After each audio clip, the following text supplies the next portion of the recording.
தம்பி.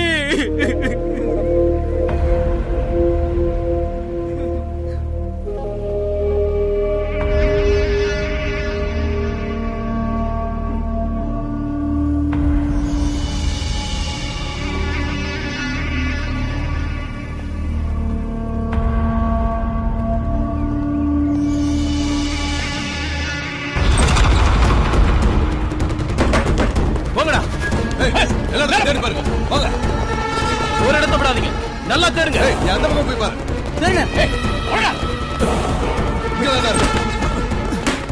நீ உள்ள பாரு.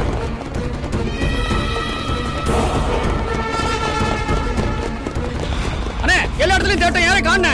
அண்ணா, எஸ்கேப் ஆயிட்டேன். என்னை பத்தி நீங்க கவலைப்பட வேண்டாம்டா. எல்லாம் நீங்க வீட்டுக்கு வந்துருங்க. யாரா நீ விடுங்கடா.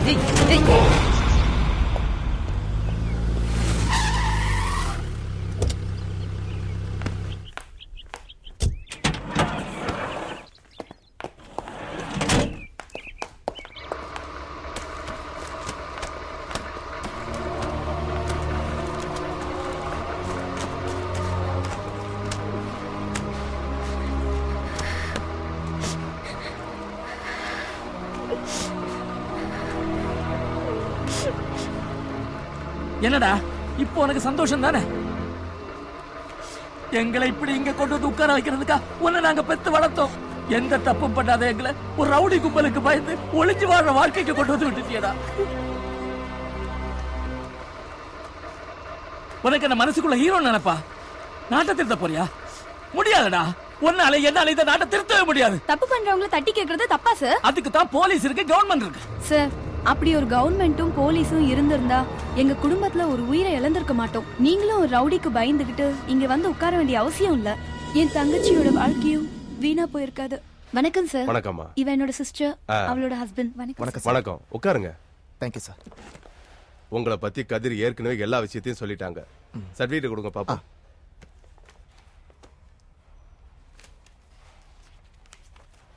You are appointed. Thank you sir. உங்களுக்கு வேலை கொடுத்தே ஆகணும்னு எனக்கு ஆர்டர் போட்டதே இவங்க தான். கதிர், அவங்கள சீப் எடிட்டர் கொஞ்சம் கூட்டு போங்க. Okay sir. சார் இவர்தான். இப்போதான் எம்டி ஃபோன் பண்ணாரு. இவர்தான் நியூ அப்பாயின்ட்மென்ட்டா? ஹலோ, வணக்கம் sir. Hello, nice to meet you. Okay, நான் சிஸ்டரோட ஷாப்பிங் போயிட்டு வரேன். நீங்க சாரை ஃபாலோ பண்ணுங்க. நீங்க போய் பாத்து Okay, bye. ஓகே சார், நீங்க வாங்க. Okay sir.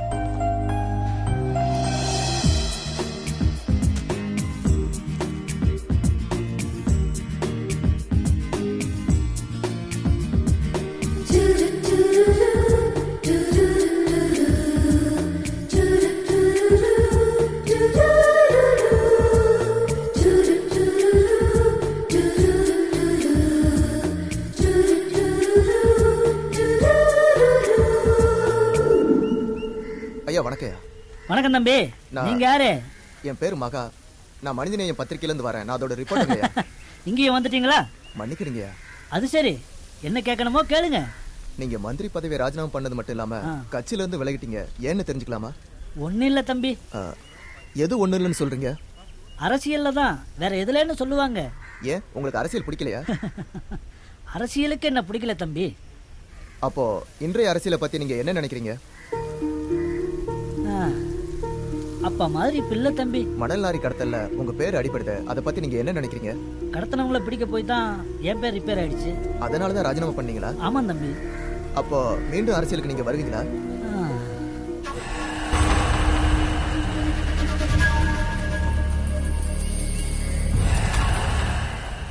ஏன் மந்திரி யாரு?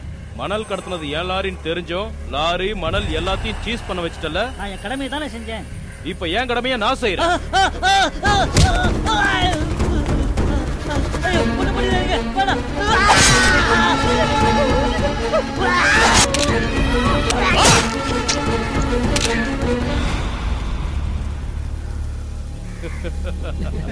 கடமையை செய்யறானா? கடமைய. ஏய், அவனை பிடிக்கடா. ஏய், நில்றா. நில்லு. ஏய். ஏய், வாடா, சீக்கிரம் வா. ஏய். ஏய். வாடா. ஏய். ஏறா, ஏறா, சீக்கிரம் வாடா.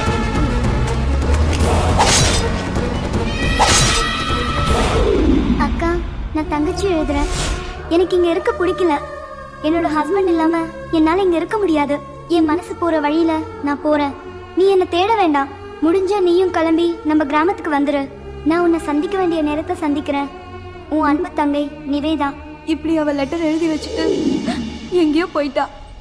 அதுக்கப்புறம் அவனை பிடிச்சி ஜெயிலில் வச்சோம். கேஸ் நடந்துட்டு இருந்தது. ஆனா அதையும் மீறி அவன் பணத்தாலையும் அரசியல் பலத்தாலையும் ஈஸியா ஜாமீன்ல வெளியே வந்துட்டான். இப்ப சொல்லுங்க சார், கவர்மெண்ட் இருக்கா, போலீஸ் இருக்கா, நீதி இருக்கா? சொல்லுங்க சார், சொல்லுங்க. இல்ல இல்ல இல்ல, எதுவுமே இல்ல. இப்படிதான் அவன் இவங்க வாழ்க்கையிலும் விளையாடி இருக்கான். அதை கேட்ட எங்க அப்பா அவனை பத்தி உங்ககிட்ட சொல்ல வந்தப்போ அந்த ஏசிபி பார்த்துட்டாரு. அதுக்கப்புறம் அதுக்கப்புறம் அதுக்கப்புறம் ஒரு மாசமா வந்துட்டு இருக்கோம். ஒரு பதிலும் தெரியலையா? அவங்களும் அடுத்த வாட்டி வாங்க, அடுத்த வாட்டி வாங்க சொல்றாங்க. அந்த வாரிசுதாரர் வேலை கிடைக்கும்னாங்க. அதான் அந்த மன போய் கேளுங்க. யாரு? நாங்க தான் வயசானவங்க. எங்க அப்பாவோட கிடைக்கும். அவர் பிஏ பார்த்து சொல்லியிருக்கோம் நம்ம. அவர் கண்டிப்பா. ஹலோ, வணக்கம் தலைவா. நீங்க சொன்னீங்களே சுந்தரமூர்த்தி குடும்பத்தோட சிஎம் பார்க்க லைன்ல நிக்கிறாரு. அநேகமா உங்களை பத்தி கம்ப்ளைண்ட் பண்ணதான் நினைக்கிறேன். நீங்க ஒண்ணும் கவலைப்படாதீங்க தலைவா. அடுத்த நிமிஷம் அள்ளி போட்டு கொண்டு வந்துடுறேன். யோ செண்பராஜா வாயா. சொல்லுங்க ஐயா. சுந்தரமூர்த்தி குடும்பத்தோட லைன்ல நிக்கிறான். ஐயா கூப்பிட்டாங்கன்னு சொல்லி நம்ம வண்டியில அள்ளி போட்டு கொண்டு வந்துரு. சரிங்க. நீங்க தானே மிஸ்டர் சுந்தரமூர்த்தி? ஐயா உங்களை பாக்கணுங்கிறாரு. வாங்க போலாம்.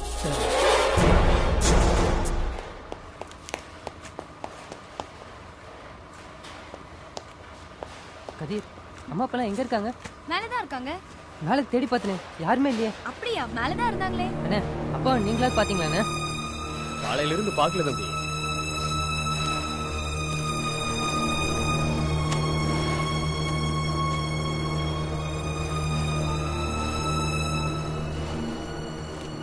என்னாச்சு? கதிர், மொபைல் எல்லாம் சுவிட்ச் ஆஃப்ல இருக்கு. அப்படியா?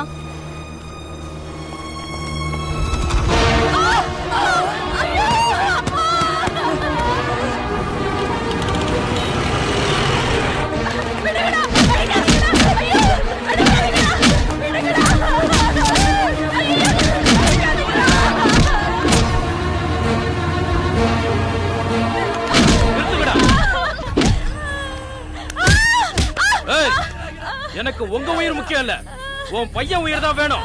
எங்கடி மறைச்சு வச்சிருக்க சொல்றி. டேய் பொறுக்கி, ஏன்டா எங்க அம்மா வடிக்குற? உனக்கு தைரியம் இருந்தா எங்க அண்ணன் கிட்ட மோதி பாருடா. சொல்லிட்டாயா உன் பொண்ணு? நான் உன் பையன் கூட மோதணுமா? என்னங்கடா அவன் கடக்குறானே செத்தா பாம்பு அப்படிங்கிற?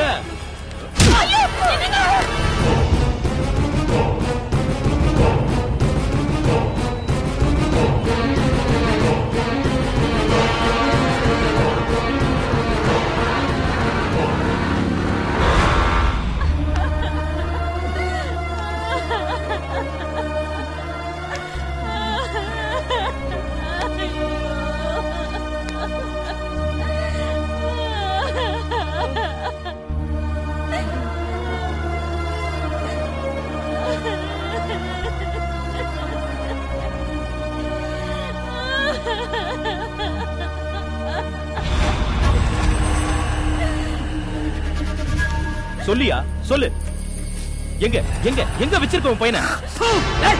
என் பையன் தொட புடுங்க முடியாதா?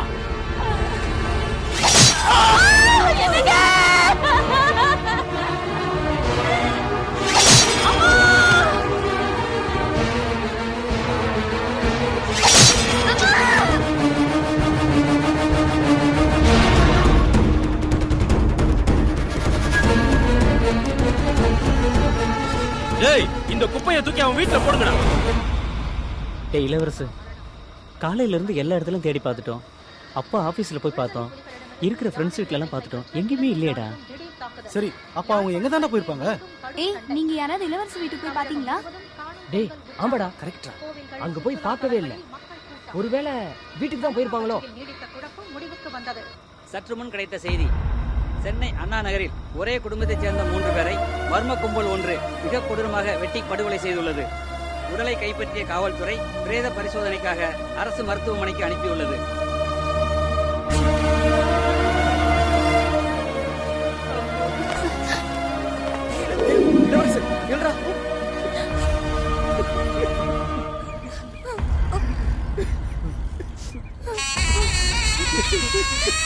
அப்பா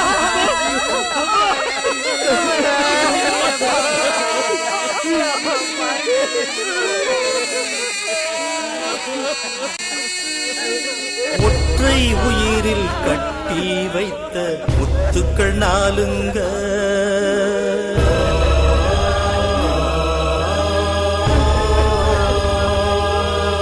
இது ஒன்றை விட்டு ஒன்று வாழ சாத்தியமில்லைங்க.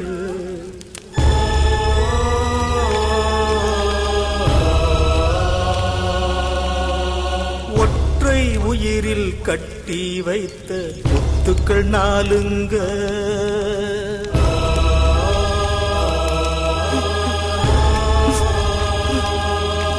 இது ஒன்றை விட்டு ஒன்று வாழ சாத்தியமில்லைங்க.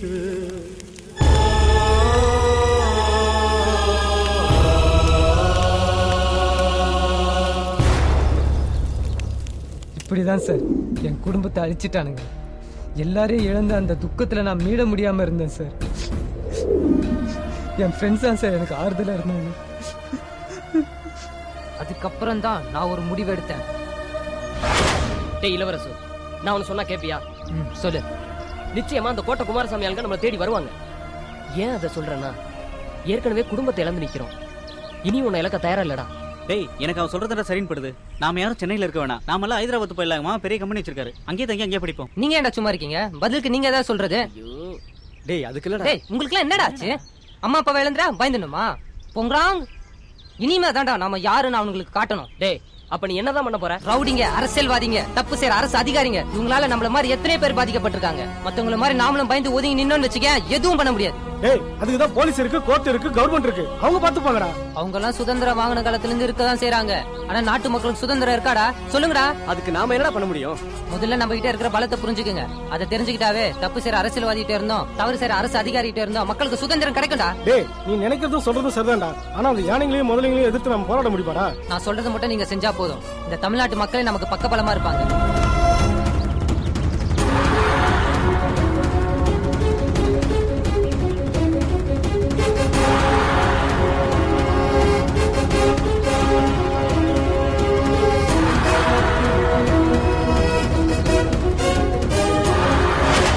அதுக்கப்புறம் தான் சார் நாங்க உங்களை பத்தி நினைச்சோம். நீங்க ஒரு போராளினே தெரியும். ஸ்டூடெண்ட்ஸ்க்காக எவ்வளவோ பண்ணிருக்கீங்க. ஸ்டூடெண்ட்ஸோட மொத்த உருவமும் நீங்க தான் சார்.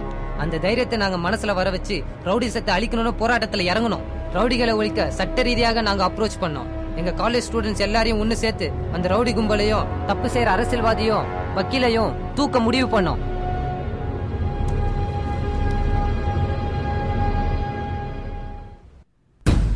அதுக்கப்புறம் நான் அந்த ரவுடியை தேடி அவன் இருக்கிற இடத்துக்கு நான் போனேன்.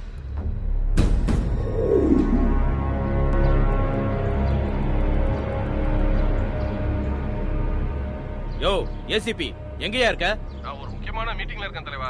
அப்புறம் பேசலாமே. யோ, என் ஆளுங்க ஒவ்வொருத்தனையா அவன் தூக்கிட்டு இருக்கான், அது உனக்கு தெரியல? தலைவா, ஹையர் ஆபீசர்ஸ் மீட்டிங்ல இருக்கு. அது முடிஞ்ச உடனே நான் என்ன எதிர்பார்க்கறேன்? யோ,